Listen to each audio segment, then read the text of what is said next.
नमस्कार दोस्तों, मैं दीपक शर्मा। दीपक साइंस क्लासेस में दोस्तों आपका स्वागत है। दोस्तों, इससे पहले वाले वीडियो लेक्चर में हमने प्रकाश के परावर्तन के बारे में डिटेल से जानकारी प्राप्त की कि प्रकाश का परावर्तन क्या होता है। ठीक है दोस्तों, आज हम इस वीडियो लेक्चर के माध्यम से पहले तो हमने जितना अभी तक पढ़ा है उसके बारे में कुछ इंपोर्टेंट क्वेश्चन के बारे में डिस्कस करते हैं जो एग्जाम में बहुत बार पूछे जाते हैं। ठीक है दोस्तों, और उसके बाद में आज अपना टॉपिक होगा समतल दर्पण, प्लेन मिरर। ठीक है दोस्तों, कि समतल दर्पण क्या होता है, उसके अंदर इमेज फॉर्मेशन कैसे होती है। ठीक है, तो और उसके कुछ इंपोर्टेंट फैक्ट्स हैं जिनके बारे में बहुत सारे एग्जाम में बार बार क्वेश्चन पूछे जाते हैं। उन सभी पॉइंटों के बारे में एक एक करके अपन डिटेल से बात करेंगे। ठीक है दोस्तों, तो चलते हैं। सबसे पहले स्टार्ट करते हैं क्वेश्चन नंबर 1 के बारे में। देखते हैं क्वेश्चन नंबर 1 क्या है।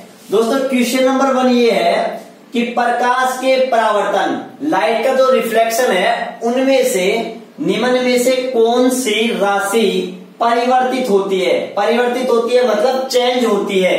तो दोस्तों, क्वेश्चन नंबर 1 आपको ये कह रहा है कि प्रकाश के परावर्तन के दौरान, लाइट ऑफ रिफ्लेक्शन के दौरान कि जो कौन सी राशि है, कौन सी जो क्वांटिटीज है वो चेंजेज होती है, कौन सी राशि चेंज होती है।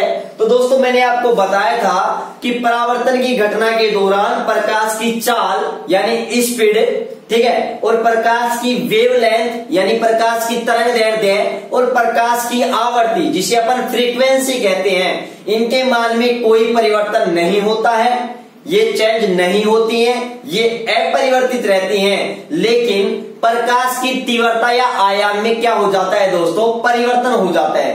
प्रकाश की तीव्रता पहले से कुछ क्या हो जाती है, कम हो जाती है, क्योंकि प्रकाश की तीव्रता, प्रकाश जिस सतह पर गिरता है उस सतह द्वारा उस प्रकाश की तीव्रता का अवशोषण कर दिया जाता है। तो जनरल तौर पर प्रकाश की तीव्रता में क्या जाती है दोस्तों, कमी आ जाती है। और जब तीव्रता दोस्तों, तीव्रता है वो आयाम के वर्ग के क्या है, समानुपाती है, इसलिए तीव्रता में चेंज आता है। तो दोस्तों, आयाम में भी क्या आता है, चेंज आ जाता है। तो दोस्तों, कौन सी राशि परिवर्तित होती है, चाल परिवर्तित नहीं होती है, तरंगदैर्ध्य वेवलेंथ भी चेंज नहीं होती है, आवृत्ति भी चेंज नहीं होती है। लेकिन दोस्तों, तीव्रता जिसे अपन इंटेंसिटी कहते हैं वो दोस्तों क्या हो जाती है, चेंज हो जाती है। ठीक है दोस्तों, यहाँ तीव्रता की जगह अपन को आयाम भी दे सकता है। ठीक है, ये बात भी याद रखना। क्वेश्चन नंबर 2 है दोस्तों कि एक अपने पास में एक आपतित किरण है, एक आपतित किरण है। जैसे मैं आपको समझाऊं कि मेरे पास में एक समतल दर्पण है, ठीक है, प्लेन मिरर है, मेरे पास में एक प्लेन मिरर है, इस पर एक कोई लाइट है, ये लाइट इस पर गिर रही है। ठीक है दोस्तों, ये क्या कह रहा है क्वेश्चन, एक आपतित किरण समतल दर्पण पर प्लेन मिरर पर 52 डिग्री का कोण बनाती है। मतलब समतल दर्पण से दोस्तों ये आपतित किरण है, ये आपतित किरण है ना, ये आपतित किरण इस समतल दर्पण से कितने डिग्री का कोण बनाती है, 52 डिग्री का कोण बनाती है। तो परावर्तन कोण का मान कितना होगा, यहाँ पर अपन से क्वेश्चन पूछा है कि आर का मान, परावर्तन कोण का मान कितना होगा। तो दोस्तों, आपको पता है परावर्तन की घटना में ये अपने पास आपतन बिंदु है। क्या है दोस्तों, आपतन बिंदु। ठीक है, आपतन बिंदु के जो अभिलंबित रेखा खींचते उसे अभिलंब नॉर्मल कहते हैं, और ये बने कोण को आपतन कोण आई कहते हैं। इस कोण को अपन क्या कहते हैं, परावर्तन कोण आर कहते हैं। आपको अच्छी तरीके से पता है कि जो ये अभिलंब होता है, अभिलंब ये 90 डिग्री का कोण बनाता है दर्पण से। तो मेरे को एक बात बताओ दोस्तों, अगर ये कोण 52 डिग्री का है, ये कोण 52 डिग्री का है, तो ये कोण कितने का होगा। तो आप क्या करोगे, 90 डिग्री में से क्या घटा दोगे, आप 52 घटा दोगे, तो आपके पास कितना डिग्री आ जाएगा दोस्तों, 38 डिग्री। तो दोस्तों, आई का मान कितना होगा, 38 डिग्री। और आपको पता है कि परावर्तन की घटना में हमेशा ऑलवेज कोण आई इक्वल कोण आर, आपतन कोण का मान परावर्तन कोण के हमेशा क्या होता है, बराबर होता है। तो आपतन कोण का मान 38 डिग्री है, 38 डिग्री है, तो परावर्तन कोण का मान भी कितना होगा, 38 डिग्री ही होगा। ठीक है दोस्तों, इसका राइट आंसर अपने पास क्या होगा, बी होगा। ये एग्जाम में क्वेश्चन बहुत बार पूछा गया है। ठीक है, डाटा चेंज हो सकता है लेकिन टाइप यही होता है। ठीक है, उसके बाद में मैं नेक्स्ट बात करूं कि निम्नलिखित में से प्रकाश की कौन सी विशेषता, मतलब प्रकाश का कौन सा कैरेक्टर है, ठीक है, कौन सी कैरेक्टर है जिसका उपयोग जिसका यूज किसको फॉर्मेशन में किया जाता है, पेरिस्कोप। दोस्तों किसके फॉर्मेशन में किया जाता है, पेरिस्कोप। दोस्तों पेरिस्कोप के बारे में मैंने आपको डिटेल से बताया भी था, ठीक है। तो दोस्तों पेरिस्कोप के फॉर्मेशन में प्रकाश की किस गुण का उपयोग किया जाता है दोस्तों, परावर्तन का उपयोग किया जाता है, रिफ्लेक्शन का उपयोग किया जाता है, ठीक है दोस्तों। क्लियर है क्वेश्चन। नेक्स्ट बढ़ते हैं क्वेश्चन नंबर 4 की तरफ। क्वेश्चन नंबर 4 दोस्तों क्या है, बहुत अच्छा क्वेश्चन है ये क्वेश्चन नंबर 4, ठीक है। क्वेश्चन नंबर 4 क्या है कि जब प्रकाश तरंग है, कोई लाइट वेव है, वो किसी आंतरिक सतह पर, किसी इंटरनल सरफेस पर हवा से कांच में परावर्तन होता है, तो परावर्तित तरंग की फेस, जो परावर्तित तरंग है उसकी फेस में क्या परिवर्तन होता है, कितने का परिवर्तन होता है। तो दोस्तों याद रखना, उस परावर्तन अगर देखो, याद रखना अगर प्रकाश तरंग का परावर्तन हवा से कांच में होता है, मतलब सघन माध्यम में हो रहा है यहाँ पर, क्योंकि सरफेस है वो कैसी है, सघन है। कांच कैसा है दोस्तों, सघन है, ठीक है। तो याद रखना अगर सघन माध्यम में होता है तो कला में परिवर्तन कितने का होगा दोस्तों, पाई का होगा। और दोस्तों ये फैक्ट है दोस्तों, ये एक नियम है, और उस नियम को किसके नाम से जाना जाता है दोस्तों, स्टोक के नियम के नाम से जाना जाता है। किसके नाम से जाना जाता है, स्टोक के नियम से। ये बात याद रखना, यदि परावर्तन सघन माध्यम में होता है तो कला में परिवर्तन कितने का होता है, पाई का। कितना होता है, पाई का, परावर्तित तरंग की। और यदि परावर्तन विरल माध्यम में होता है तो परावर्तित तरंग की कला में परिवर्तन नहीं होता है, ठीक है, अपरिवर्तित रहती है, नो चेंज रहती है, ठीक है दोस्तों। क्लियर। नेक्स्ट क्वेश्चन अपने पास है। नेक्स्ट क्वेश्चन क्या है कि एक समतल दर्पण, एक अपने पास में एक प्लेन मिरर है, ठीक है, एक समतल दर्पण है, उस पर प्रकाश की किरण अभिलंबत आपतित हो रही है। ये अपने पास में क्या है, कोई प्लेन मिरर है, इस पर कोई प्रकाश की किरण परपेंडिकुलर आपतित हो रही है, ठीक है, ऐसे 90 डिग्री के एंगल से, ठीक है। परपेंडिकुलर मतलब अभिलंबत, बिल्कुल अभिलंबत गिर रही है दर्पण से, ठीक है। तो आपतित होती है, तो परावर्तन कोण का मान कितना होगा, अपने से या क्या है पर क्वेश्चन पूछा है, कोण आर, परावर्तन कोण का मान कितना होगा। तो दोस्तों मैं आपको ये चीज क्लियर कर दूं, परावर्तन कोण के मान के बारे में। आपको पता है आपतित किरण है, आपतित किरण अभिलंब से कितने डिग्री का कोण बना रही है, 0 डिग्री का। क्यों, आपको पता है, देखो अपने पास देखो, ये अपने पास में आपतित किरण है, ये अपने पास में अभिलंब है, तो ये अपने पास में क्या हो गया, आपतन कोण। क्या हो गया, आपतन कोण। और ये अभिलंब और परावर्तित किरण के बीच में बने कोण को अपन क्या कहते हैं, परावर्तन कोण।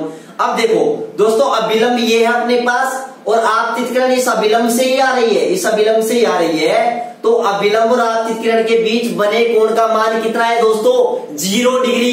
कितना है, 0 डिग्री।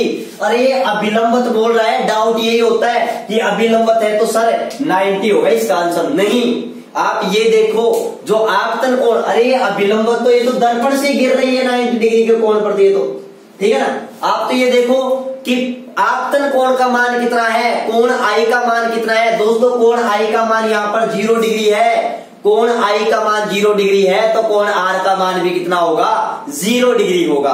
कितना होगा, 0 डिग्री होगा, क्योंकि आपको पता है कि कोण आई ऑलवेज इक्वल होता है कोण आर के, इसका मान दोस्तों कितना होगा, 0 डिग्री। तो अपना राइट आंसर क्या होगा दोस्तों, सी होगा। क्या होगा दोस्तों, सी होगा।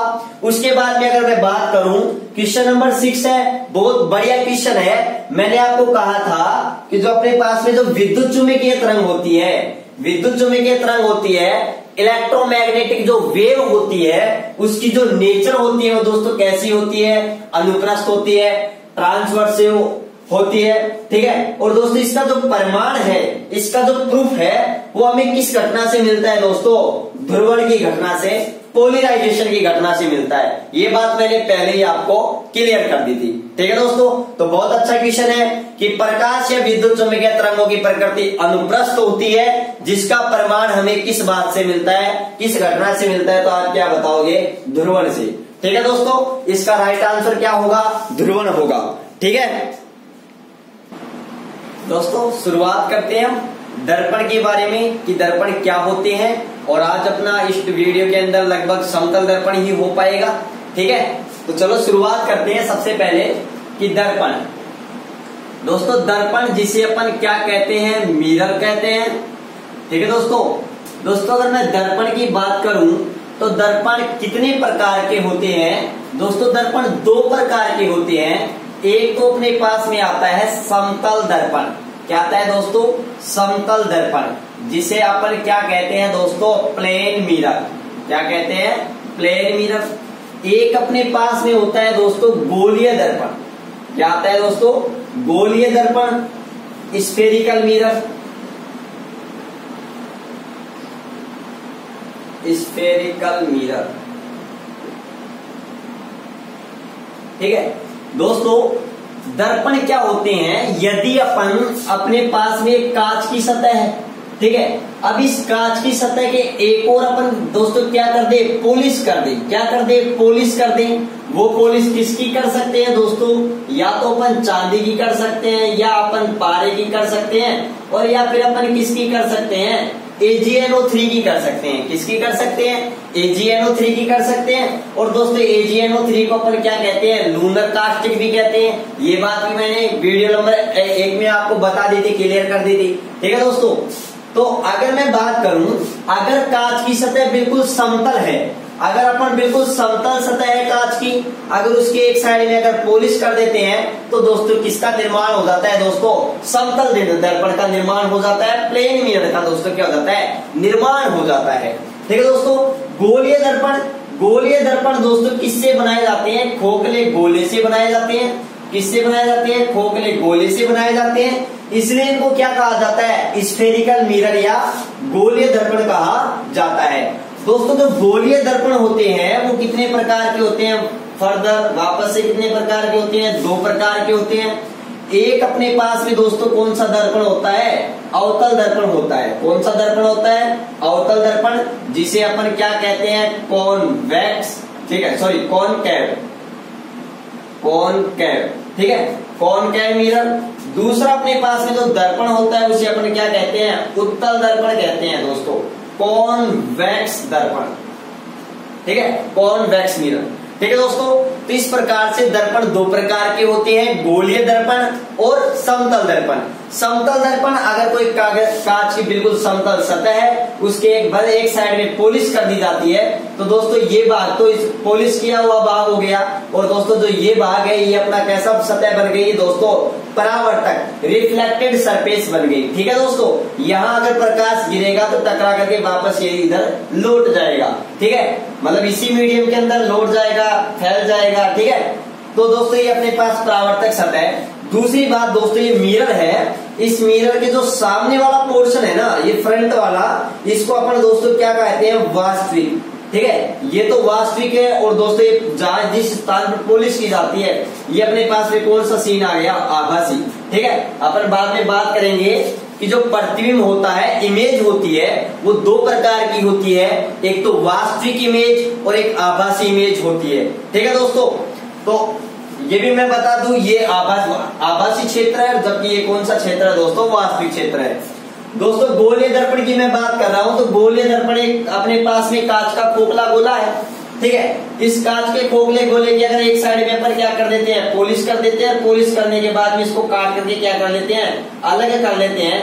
तो देखो ये जो दर्पण बना है, ये दर्पण बना है, ये इस खोखले कांच के गोले का ही तो भाग है। ठीक है, इस दर्पण को अपन इस गोले से ही तो बनाए, गोले से बनाए, इसलिए इसको क्या कहा जाता है दोस्तों, गोलीय दर्पण कहा जाता है। क्या कहा जाता है, गोलीय दर्पण कहा जाता है। और दोस्तों गोलीय दर्पण कितने प्रकार के होते हैं, दो प्रकार के।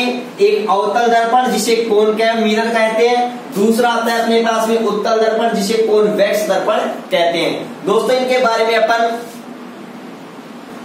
तो दोस्तों इसे अपन अवतल दर्पण कॉनकैव मिरर कहते हैं, इसे अपन दोस्तों उत्तल मतलब कॉन्वेक्स मिरर कहते हैं। ठीक है दोस्तों, तो अपन शुरुआत करते हैं सबसे पहले कि मिरर के अंदर भी अपन प्लेन मिरर की बात करते हैं। प्लेन मिरर क्या कैसे बनता है ये मैंने आपको बता दिया कि अपने पास में एक कांच की समतल सतह है। ठीक है, इसके वन साइड में अपन क्या कर देते हैं, पॉलिश कर देते हैं, तो अपने पास किसका निर्माण हो जाता है दोस्तों, समतल दर्पण का। ठीक है दोस्तों, तो आज अपना टॉपिक है समतल दर्पण। प्लेन मिरर, समतल दर्पण, प्लेन मिरर। ठीक है दोस्तों, देखो समतल दर्पण के बारे में मैं बात करूं तो देखो मेरे पास में ये कांच की समतल सतह है, ठीक है। इसके मैंने वन साइड में क्या कर दी दोस्तों, पॉलिश कर दी। क्या कर दी, पॉलिश कर दी।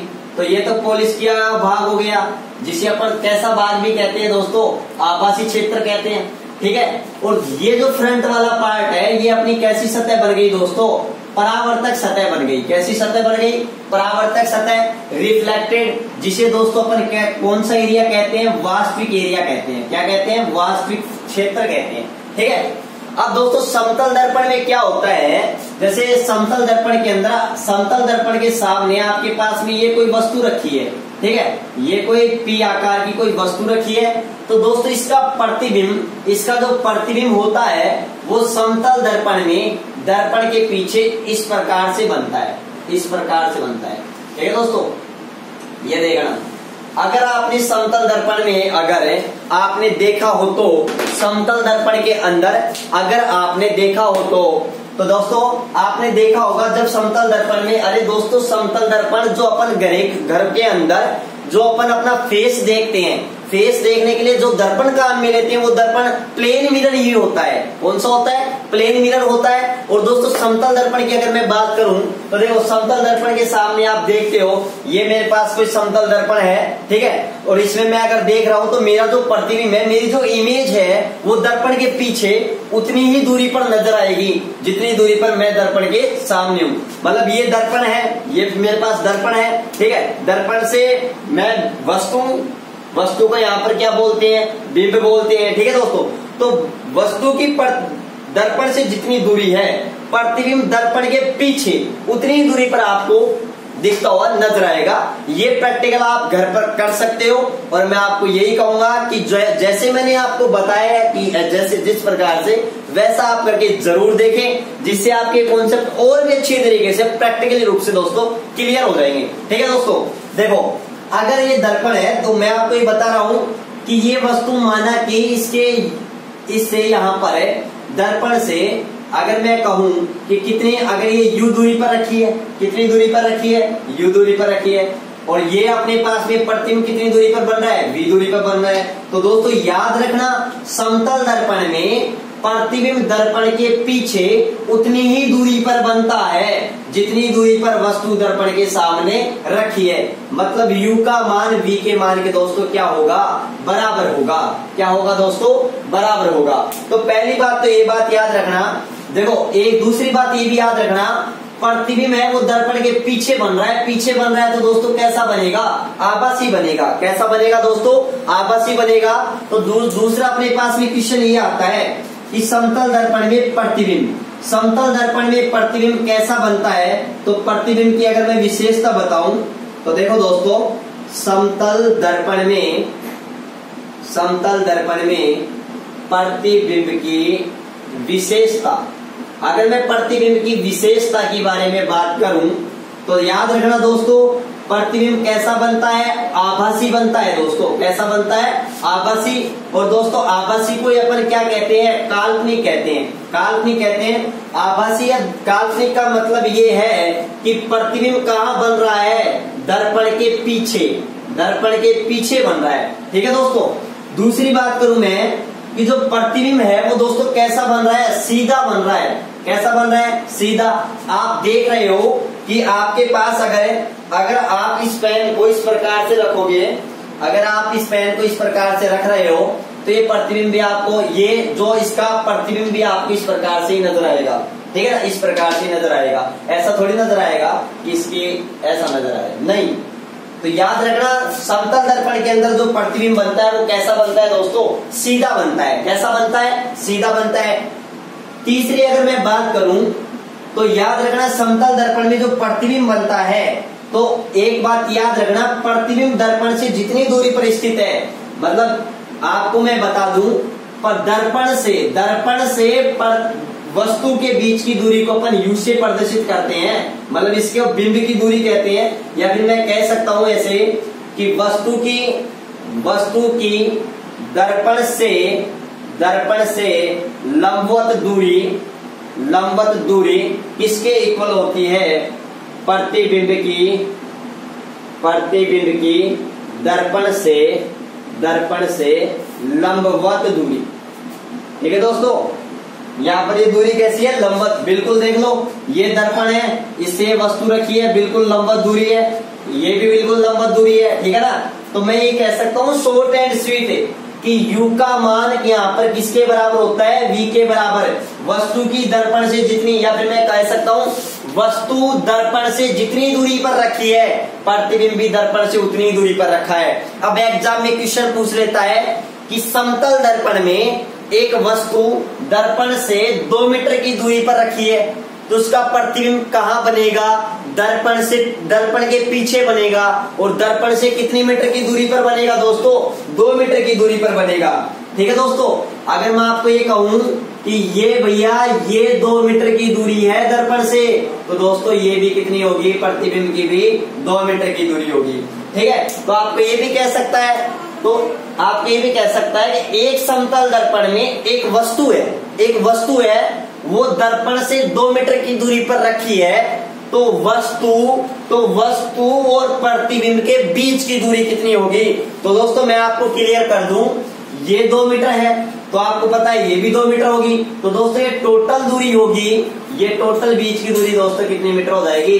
4 मीटर हो जाएगी। क्लियर है दोस्तों? अरे 2 ये और 2 ये बात क्लियर? ठीक है। इसके बाद में अगर बात की जाए तो प्रतिबिंब क्या होता है? एक अगर चौथी विशेषता की अगर मैं बात करूं तो दोस्तों चौथी विशेषता क्या होती है? प्रतिबिंब पार्श्व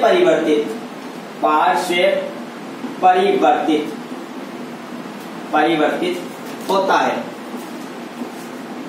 है।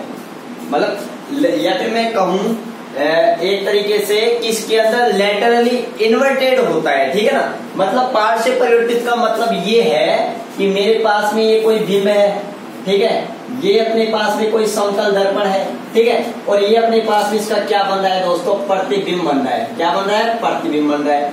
तो याद रखना, जो बिंब का दायां भाग होगा वो प्रतिबिंब का कौन सा भाग होगा? बायां भाग होगा। और जो बायां भाग होगा वो दोस्तों क्या होगा? दायां भाग आपको दिखाई देगा। ठीक है, जिस प्रकार से अगर मैं आपको समझाऊं कि मेरे पास में अगर समतल दर्पण है ये पास, और ये समतल दर्पण में आपको ये नजर आ रहा होगा, मेरा हाथ नजर आ रहा होगा, और अगर ये हाथ अगर समतल दर्पण के अंदर अगर आप इसकी इमेज देखोगे तो आपकी इमेज इस प्रकार से दिखाई देगी। ठीक है, जो वस्तु का दायां भाग है वो प्रतिबिंब का बायां भाग दिखाई देगा। देखो ये अपने पास दायां और ये अपने पास में क्या है? ठीक है, बायां। समझ रहे हो ना? तो ये बात याद रखना, वस्तु का दायां भाग होता है वो प्रतिबिंब का बायां भाग होता है, और जो वस्तु का बायां भाग होता है वो प्रतिबिंब का दायां भाग होता है। ठीक है, इस प्रकार से दिखाई देता है। ठीक है, इसी कारण जो एम्बुलेंस शब्द है, उस एम्बुलेंस शब्द को, जो एम्बुलेंस होती है उसके ऊपर उल्टा लिखा जाता है। ठीक है, किस प्रकार से लिखा जाता है वो भी मैं आपको बता रहा हूं। ठीक है, देखो अपने पास में एम्बुलेंस को क्या लिखते हैं? एम्बुलेंस, ये अपने पास में एम्बुलेंस शब्द है। ठीक है, अगर मैं इसकी समतल दर्पण के अंदर ये इमेज की बात करूं तो अपने पास में जो इमेज बनेगी वो क्या बनेगी? तो मैं आपको पहले ही बता दूं, जो अपने पास में वस्तु का दायां भाग है वो बायां होगा, और जो बायां है वो क्या होगा? दायां होगा। ठीक है, तो इसकी इमेज देखो इस प्रकार से अपने को बनती है। ठीक है, इस प्रकार से। तो देखो NaL, देखो ये L ऐसे है और यहाँ पर अपने को ऐसे बनाते हैं। ठीक है, ऐसा दिखाई देता है। U B देखो दोस्तों, B U में तो कोई फर्क नहीं पड़ता। B देखो यहाँ पर ऐसे है, यहाँ पर मैं B को ऐसे बना रहा हूँ। ठीक है ना, क्योंकि जो भाग बायां है वो भाग इसका दायां होगा। ठीक है ना, और ये अपने पास में M है, ये अपने पास में A है।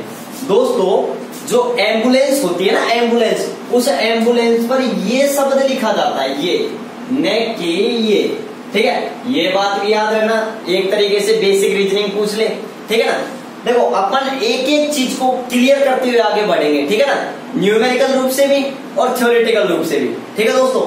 तो एम्बुलेंस पर एम्बुलेंस इस प्रकार से लिखा होता है, क्यों लिखा होता है, क्योंकि अगर मैं एक किसी गाड़ी का ड्राइवर हूं, ठीक है, आपको पता है एम्बुलेंस वैसे ही जल्दी में रहती है, ठीक है ना। अगर मैं किसी गाड़ी का ड्राइवर हूं, मैं गाड़ी चला रहा हूं, मेरे पीछे से अगर एम्बुलेंस आ रही है तो मैं जैसे ही साइड मिरर के अंदर अगर एम्बुलेंस देखूंगा तो वह एम्बुलेंस शब्द मेरे को इस प्रकार से दिखेगा, मेरे को ये वर्ड दिखेगा, एम्बुलेंस लिख ये रहा है लेकिन मेरे को ये बिल्कुल सीधा दिखाई देगा, ठीक है ना। इस प्रकार से इस कारण दोस्तों एम्बुलेंस पर जो एम्बुलेंस शब्द लिखा जाता है वो दोस्तों इस प्रकार से लिखा जाता है, ठीक है, जिससे जो सामने वाले जो चालक है या पीछे से अगर एम्बुलेंस आ रही है तो जो दूसरे गाड़ी के चालक है उसको एम्बुलेंस है वो बिल्कुल सीधा दिखाई दे जाए, ठीक है, एम्बुलेंस शब्द, ठीक है दोस्तों। इसी कारण तो दोस्तों ये याद रखना, ये समतल दर्पण का जो प्रतिबिंब है, याद रखना इसके अंदर समतल दर्पण में जो प्रतिबिंब बनता है वो पार्श्व परिवर्तित होता है या पार्श्व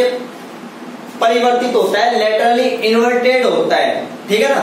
और इसी कारण इसका मतलब मैंने समझा भी दिया, जो वस्तु का दायां भाग है वो प्रतिबिंब का बायां होगा और वस्तु का बायां भाग है वो प्रतिबिंब का दायां होगा, इसी कारण एम्बुलेंस शब्द को लिखा जाता है, ठीक है दोस्तों, क्लियर। तो ये अपन ने समतल दर्पण के बारे में बात की है कि समतल दर्पण के अंदर जो प्रतिबिंब होता है वो आभासी होता है, मतलब काल्पनिक होता है, क्योंकि यह दर्पण के पीछे बनता है। दूसरी बात ये कैसा होता है, सीधा होता है, आपने देखा सीधा होता है, ठीक है। दूसरी बात, वस्तु दर्पण से जितनी दूरी पर रखी है प्रतिबिंब भी दर्पण के पीछे उतनी ही दूरी पर बनता है। और नेक्स्ट बात करें कि प्रतिबिंब में क्या होता है, पार्श्व परिवर्तन। आप यहाँ पर भी देख सकते हो, जो वस्तु का आपको बायां भाग दिखाई दे रहा है वो इस प्रतिबिंब का आपके पास दायां भाग है, ठीक है ना। तो ये बात क्लियर है यहाँ तक, ठीक है। उसके बाद में मैं आगे बढ़ता हूँ और दोस्तों कुछ इंपोर्टेंट पॉइंट है समतल दर्पण के बारे में, ठीक है दोस्तों, कुछ इंपोर्टेंट पॉइंट है समतल दर्पण के बारे में। उन समतल दर्पण के बारे में, उन इंपोर्टेंट पॉइंटों के बारे में अपन एक एक के बारे में बात करेंगे और उनके ऊपर जो न्यूमेरिकल क्वेश्चन है उनके बारे में भी अपन इसी के साथ में क्या करेंगे दोस्तों, चर्चा करेंगे।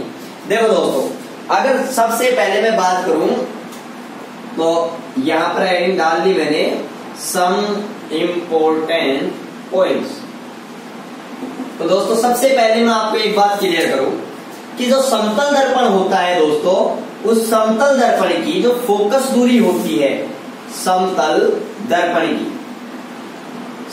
दर्पण की जो फोकस दूरी होती है, फोकस दूरी दोस्तों, फोकस दूरी को स्मॉल f से प्रदर्शित करते हैं, ठीक है। समतल दर्पण की फोकस दूरी दोस्तों कितनी होती है, अनंत होती है, इन्फिनिटिव होती है दोस्तों। ये मोस्ट इंपोर्टेंट क्वेश्चन है, बहुत बार एग्जाम में पूछा गया है, ठीक है, बहुत ज्यादा बार, कि समतल दर्पण की फोकस दूरी होती है 0, अनंत, ठीक है।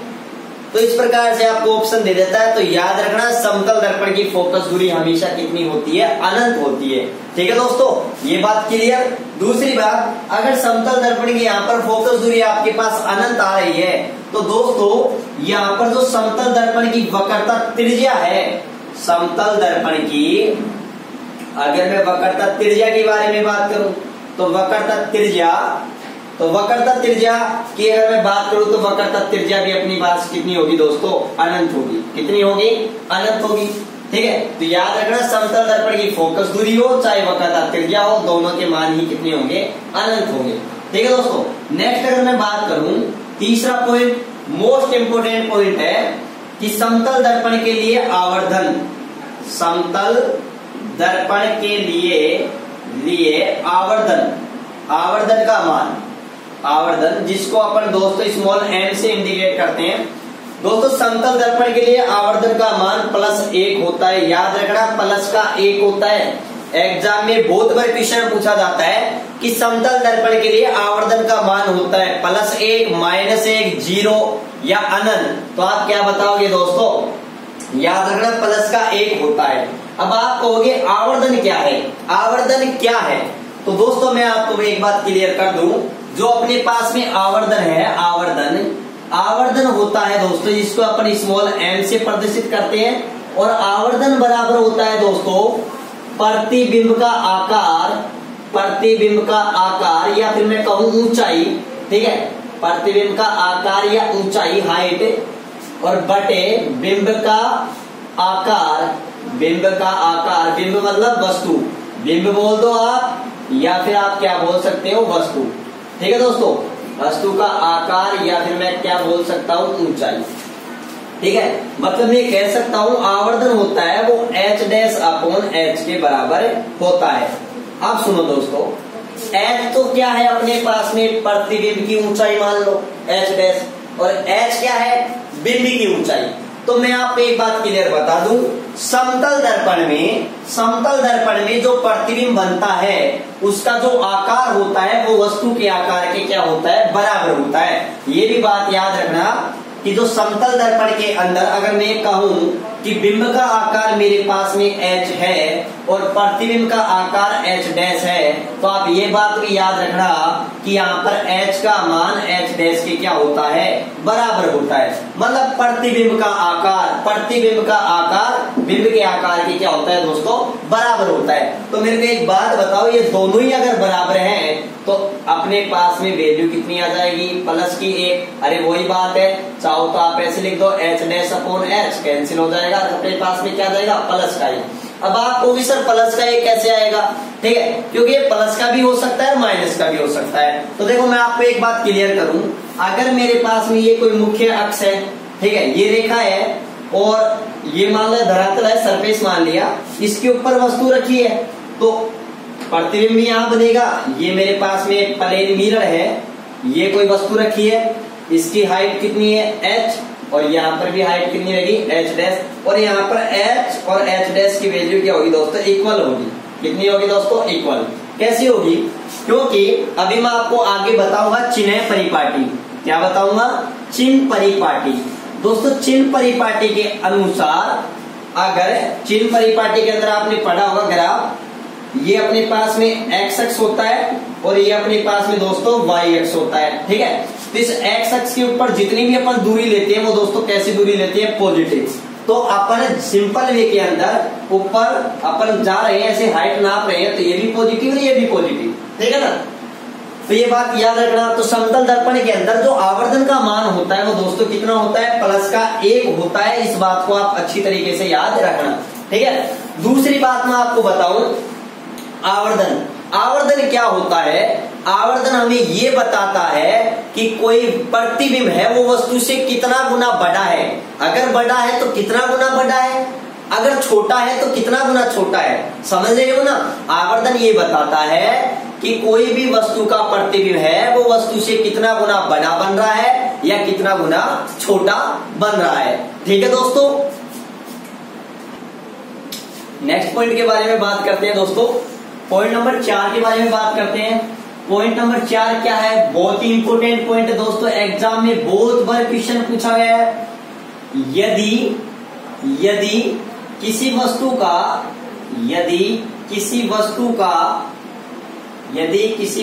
का समतल दर्पण में पूरा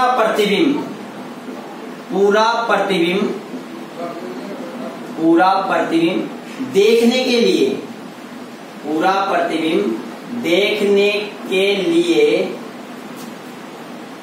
दर्पण की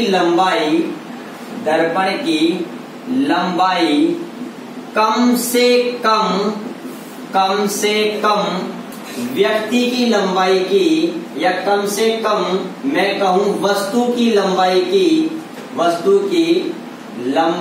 की आधी होनी चाहिए।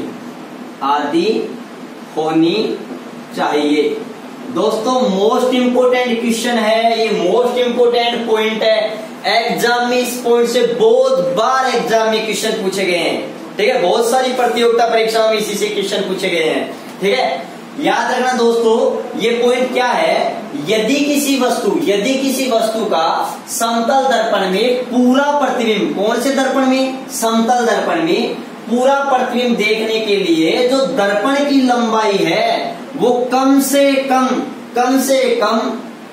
कम व्यक्ति या वस्तु की लंबाई क्या होनी चाहिए, आधी होनी चाहिए। या फिर मैं कह सकता हूं कि जो दर्पण की लंबाई है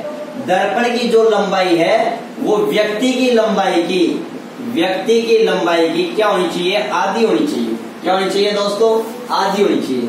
मेरा मतलब ये है, आपने देखा होगा कि जब अपन मॉर्निंग के अंदर नहा धो करके कंघी करते हैं, ठीक है, तो अपना फेस देखते हैं चेहरे के अंदर, सॉरी प्लेन मिरर के अंदर अपना फेस देखते हैं, तो घर के अंदर तो छोटा सा मिरर होता है, छोटा सा समतल दर्पण होता है, तो उसमें तो बस अपनी एक मुंडी नजर आती है, ठीक है ना। तो अपन उसे थोड़ा पीछे करते हैं तो थोड़ा कुछ पार्ट और दिखाई देता है। लेकिन अपन क्या करना चाह रहे हैं, अपन ये करना चाह रहे हैं कि अगर फॉर एग्जाम्पल के लिए अगर मेरी हाइट 5 फुट की है, मैं कितने फुट का हूं, 5 फुट का हूं, ठीक है, और मैं समतल दर्पण में अपना पूरा प्रतिबिंब देखना चाहता हूं, तो आपको पता है अगर 5 फुट का ही समतल दर्पण होगा तो सिंपल सी बात है, मेरा प्रतिबिंब, मेरी जो इमेज है वो कंप्लीट वैसे ही पूरी दिखाई देगी। लेकिन भैया मेरी हाइट 5 फुट की है, ठीक है, मैं समतल दर्पण में अपना पूरा प्रतिबिंब देखना चाहता हूं, तो दर्पण की लंबाई कम से कम कितनी होनी चाहिए। अरे 5 फुट के में तो दिखाई देगा ही दिखाई देगा, 10 के में भी दिखाई देगा, लेकिन कम से कम कितनी होनी चाहिए कि अपन आगे पीछे एडजस्ट होकर के उस दृश्य क्षेत्र में एडजस्ट होकर के अपन पूरा का पूरा अपना इमेज देख सके, अपना प्रतिबिंब पूरा देख सके। तो दोस्तों याद रखना, अगर मैं अपना पूरा प्रतिबिंब समतल दर्पण में देखना चाहता हूं तो दर्पण की लंबाई मेरी लंबाई की कम से कम आधी होनी चाहिए। कम से कम कितनी होनी चाहिए, आधी। ये पॉइंट ये कह रहा है, यदि किसी वस्तु का समतल दर्पण में पूरा प्रतिबिंब देखने के लिए, या फिर मैं कह सकता हूं किसी व्यक्ति का समतल दर्पण में पूरा प्रतिबिंब देखने के लिए दर्पण की लंबाई कम से कम वस्तु की लंबाई की क्या होनी चाहिए, आधी होनी चाहिए। देखो एग्जाम्पल के लिए, एग्जाम्पल के तौर पर मैं आपको बता रहा हूं कि याद रखना, एग्जाम में बहुत बार पूछा गया है कि एक व्यक्ति है और उस व्यक्ति की लंबाई कितनी है दोस्तों, 6 फीट है।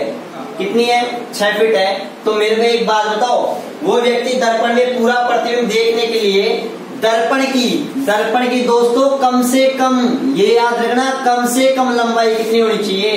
तो दोस्तों याद रखना दर्पण की जो लंबाई पूरा प्रतिबिंब देखने के लिए वो कम से कम कितनी होनी चाहिए, इस 6 की आधी। मतलब कितना होना चाहिए, 3 फीट का। 3 फीट का तो वो दर्पण होना ही चाहिए। क्लियर दोस्तों ये पॉइंट, ओके।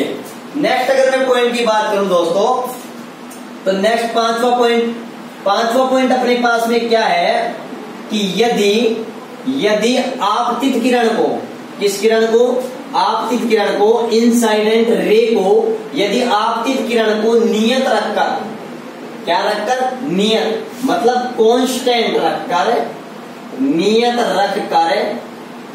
रखकर केवल दर्पण को थीटा कोण पर घुमाया जाए तो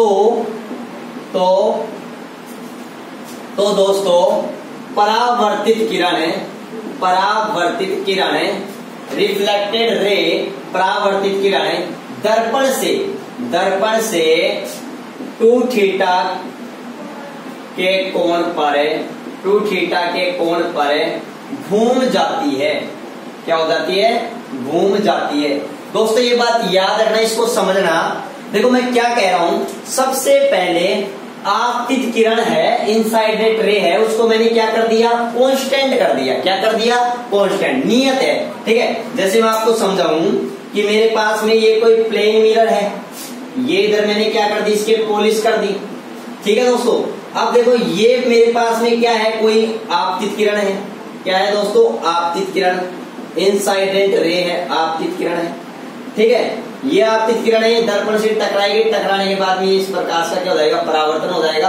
तो ये अपने पास में दोस्तों कौन सी किरण होगी, परावर्तित किरण। कौन सी किरण हो गई, परावर्तित किरण। क्लियर। ये अपने पास में, चलो अभिलंब वगैरह को छोड़ो, ठीक है, ये अपने पास में दर्पण है। अब मैं क्या कह रहा हूं कि आपतित किरण को नियत रख करके, आपतित किरण को तो यही की यही रखना है, फिक्स स्थिर कर लिए।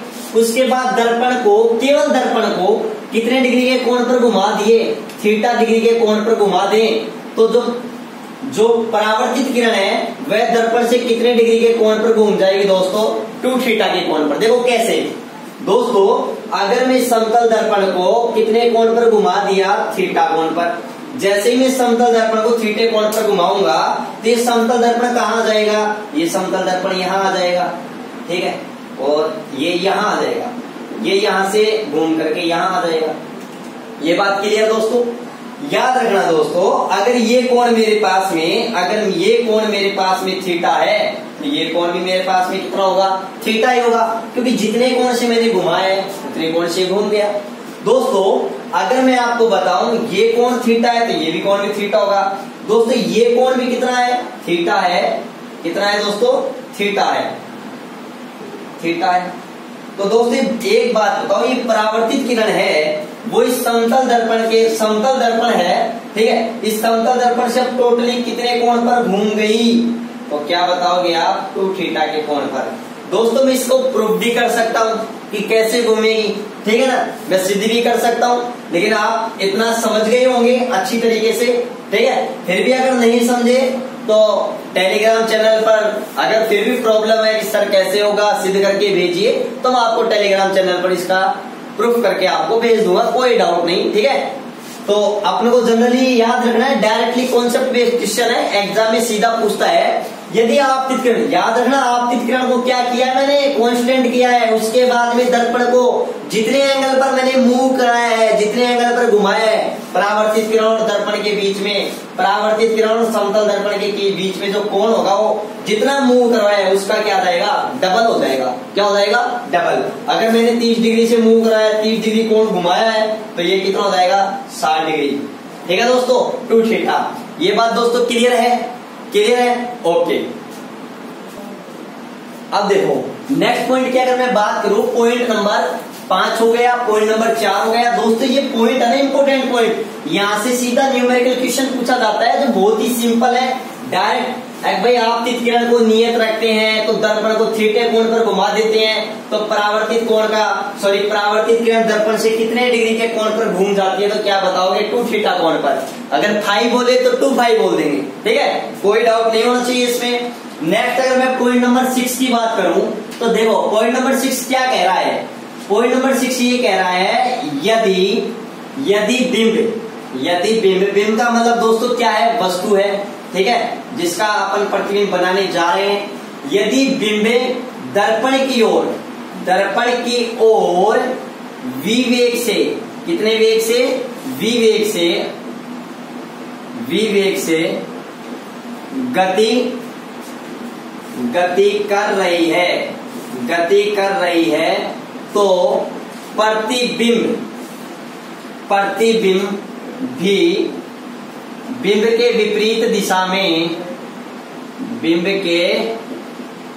विपरीत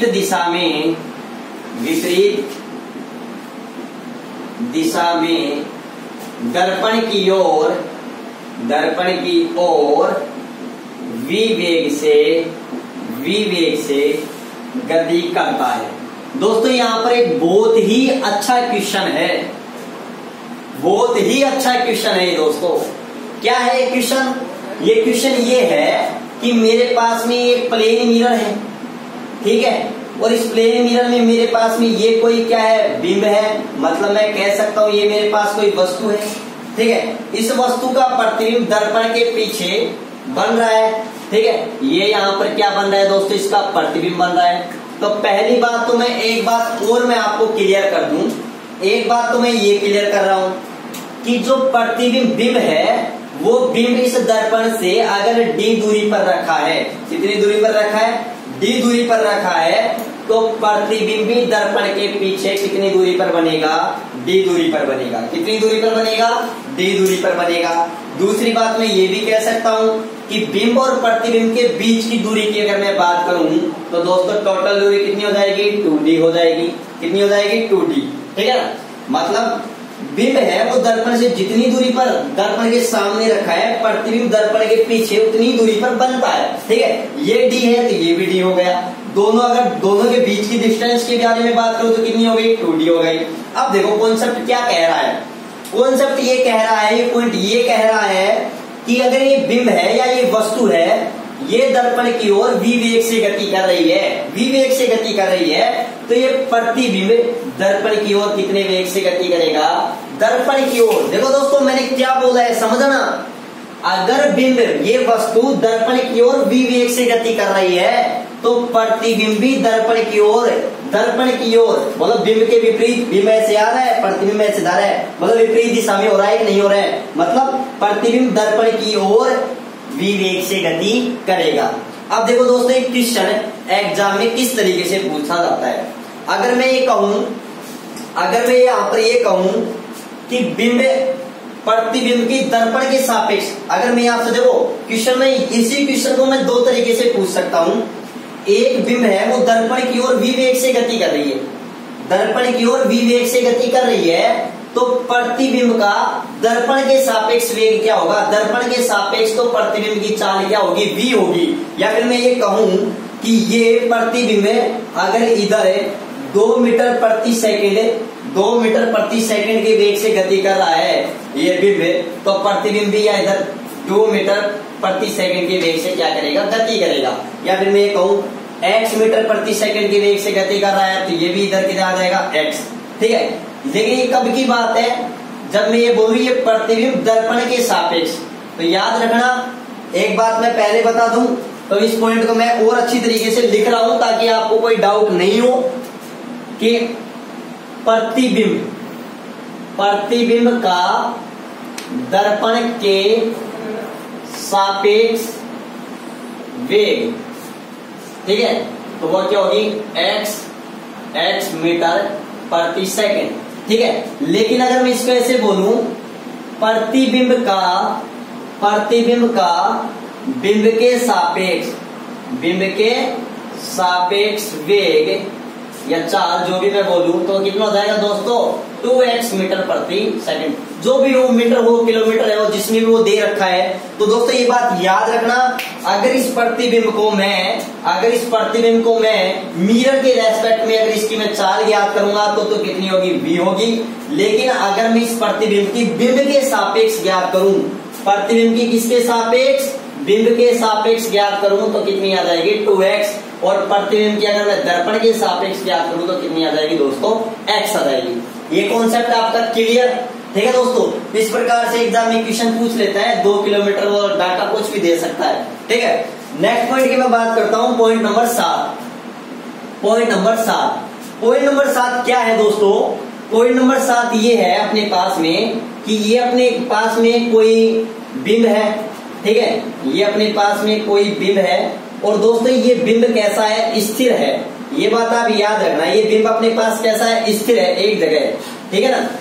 अगर ये बिंब स्थिर है, ये अपने पास में क्या है, समतल दर्पण है। क्या है दोस्तों, समतल दर्पण है, ठीक है, ये समतल दर्पण है। और ये इसका अगर मैं प्रतिबिंब की बात करूं तो ये यहाँ पर इसका क्या है दोस्तों, प्रतिबिंब है। क्या है, प्रतिबिंब है। तो याद रखना दोस्तों, इस बार बिंब तो क्या है, स्थिर है, बिंब तो क्या है, स्थिर है, एक बिंब क्या है, स्थिर है। अब यदि अगर समतल दर्पण है, यदि समतल दर्पण बिंब की ओर अगर v वेग से गति कर रहा है, कितने वेग से गति कर रहा है, v वेग से गति कर रहा है, तो प्रतिबिंब है वो कितने वेग से गति करता हुआ नजर आएगा दोस्तों, 2v वेग से। कितने वेग से गति करता हुआ नजर आएगा, 2v वेग से। ये बात क्लियर दोस्तों, तो ये बात अच्छी तरीके से, ये पॉइंट अच्छी तरीके से क्लियर होनी चाहिए आपके, ठीक है। एक और पॉइंट बच गया है जिसके बारे में अपन नेक्स्ट वीडियो के अंदर बात करेंगे कि समतल दर्पण के अंदर कोई भी 2 समतल दर्पण है, अगर वो एक दूसरे से थीटा कोण पर झुके हुए हैं, तो थीटा कोण पर झुके हुए हैं तो उनके मध्य कोई वस्तु रखी है, तो वस्तु के कितने प्रतिबिंब बनेंगे, तो उसके लिए दोस्तों एक सूत्र आता है अपने पास में 360 डिग्री बटे थीटा माइनस 1। और कब तो ये लगेगा, कब अपने पास 360 डिग्री बटे थीटा वाला लगेगा, कैसा क्या फॉर्मूला लगेगा, उस पर न्यूमेरिकल क्वेश्चन नहीं करेंगे दोस्तों, ठीक है दोस्तों। तो ये चीज क्लियर दोस्तों। अगर वीडियो पसंद आए तो ज्यादा से ज्यादा शेयर करें, सब्सक्राइब करना बिल्कुल ना भूले। और दोस्तों आप जो भी विद्यार्थी तैयारी कर रहे हैं प्रतियोगिता परीक्षाओं की, सभी के पास में दोस्तों शेयर करें। और हाँ, मैं आपका जो जुलाई वाला जो एग्जाम है उसके लिए मैं जल्दी आपके लिए टेस्ट सीरीज लेके आ रहा हूं। जस्ट 1 या 2 दिन का आप वेट कीजिए। प्रत्येक टॉपिक वाइज आपको एक बेस्ट कंटेंट के साथ में आपको फिजिक्स का मैटर अवेलेबल होगा, ठीक है दोस्तों। धन्यवाद।